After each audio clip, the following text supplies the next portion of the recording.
I understand that the president intends to speak with the Saudis, so I'm not going to get ahead of that conversation that the president may be having.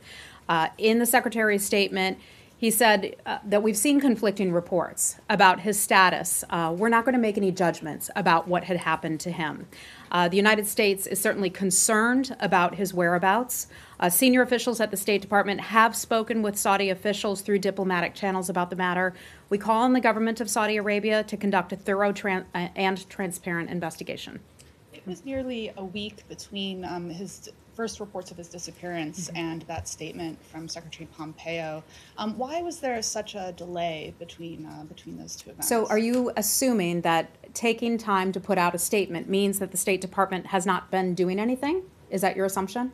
What was the State Department doing before the State Department was engaged at the highest levels and also at the working level in having conversations with Saudi government officials, and I'll leave it at that. And then, so what was the reason behind that delay in the statement coming out? I wouldn't call it a delay.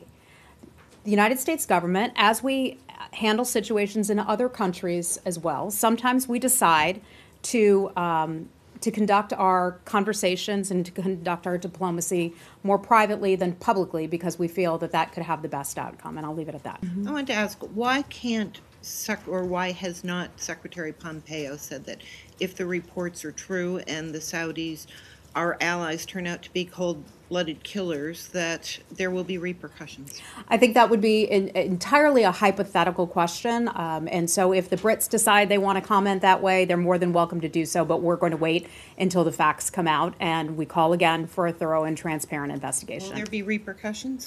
Carol, I'm not going to get ahead or assume that anything happened. We're calling for a thorough and transparent investigation. And again, let me say this one more time. I'll leave it at that. I don't have anything more for you on this today. A young American student who has been detained in Israel for the past 5 days. We are aware of her case. Our embassy is providing consular access as we would to all American citizens.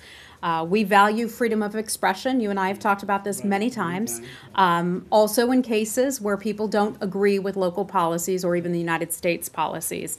Ultimately, it is up to the government of Israel to decide who it wants to let into the country. I don't have anything more for you on that. This young woman, Lara Al-Qasim, she has a visa. She was accepted at the Hebrew University. She was going there to study and so on. All the stuff that she should have done was already done. Are you not concerned about that?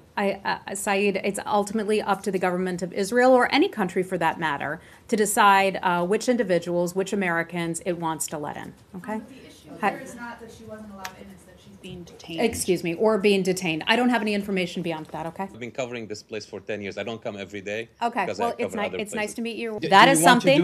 That is something. Progress step by step, or that is something that we will discuss. Everything. We will discuss that with the North Koreans and not the broader public, not the media, because we believe that negotiations, some of these complicated negotiations, are best handled between our country and theirs. And our objective is to get to the fully final, verified denuclearization of North Korea. We are working hard toward that goal. We think we've made progress, and we'll continue working toward that goal.